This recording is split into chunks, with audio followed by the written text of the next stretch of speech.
દક્ષિણ ગુજરાત ઝોન કક્ષા innovation educational festival 2026માં Narmada જિલ્લાનું ગૌરવભર્યું પ્રતિનિધિત્વ 5-6 ફેબ્રુઆરી 2026 રોજ 2 દિવસ સુધી જિલ્લા શિક્ષણ તાલીમ ભવન નવસારી દ્વારા આયોજિત દક્ષિણ ગુજરાત ઝોન કક્ષાના એજ્યુકેશનલ ઇનોવેશન ફેસ્ટિવલ 2026નું આયોજન કરવામાં આવ્યું। આ ફેસ્ટિવલમાં તાપી, સુરત, નવસારી, નર્મદા વગેરે જેવા જ જિલ્લાના શિક્ષકોએ 30થી વધારે કૃતિઓ રજૂ કરી હતી।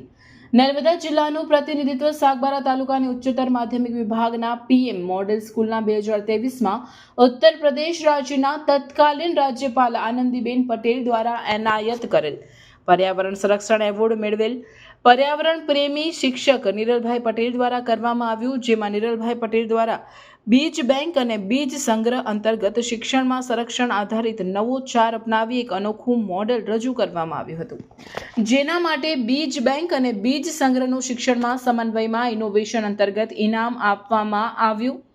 આ મોડેલ દ્વારા દુર્લભ અને લુપ્તપ્રાય વૃક્ષોના બીજ સંરક્ષણ, સંગ્રહ અને વિદ્યાર્થીઓમાં પર્યાવરણ પ્રત્યે જાગૃતિ લાવવાનું કાર્ય કરવામાં આવે છે। આ નવો ચારાત્મક પ્રયાસને કારણે સમગ્ર દક્ષિણ ગુજરાત ઝોનમાં પીએમ મોડેલ સ્કૂલ સિલંબા દ્વારા રજૂ કરાયેલ બીજ બેંક મોડેલ વિશેષ આકર્ષણનું કેન્દ્ર બન્યું હતું। વિવિધ જિલ્લાઓમાંથી આવેલા શિક્ષકો, અધિકારીઓ તથા નિરીક્ષકો દ્વારા આ કાર્યની પ્રશંસા કરવામાં આવી હતી। બીજ બેંક પ્રકલ્પ દ્વારા વિદ્યાર્થીઓમાં વૈજ્ઞાનિક અભિગમ, પર્યાવરણ પ્રત્યે જવાબદારી અને પ્રકૃતિ સંરક્ષણની ભાવના વિકસાવવામાં આવી રહી છે, જે ભવિષ્યની પેઢી માટે અત્યંત મહત્વપૂર્ણ છે। આ પ્રસંગે શાળા પરિવાર, વિદ્યાર્થીઓ, વાલીગણ અને સ્થાનિક સમાજ દ્વારા શ્રી નિરલભાઈ પટેલના આ પર્યાવરણલક્ષી કાર્ય બદલ ગૌરવ અને આનંદની લાગણી વ્યક્ત કરવામાં આવી હતી।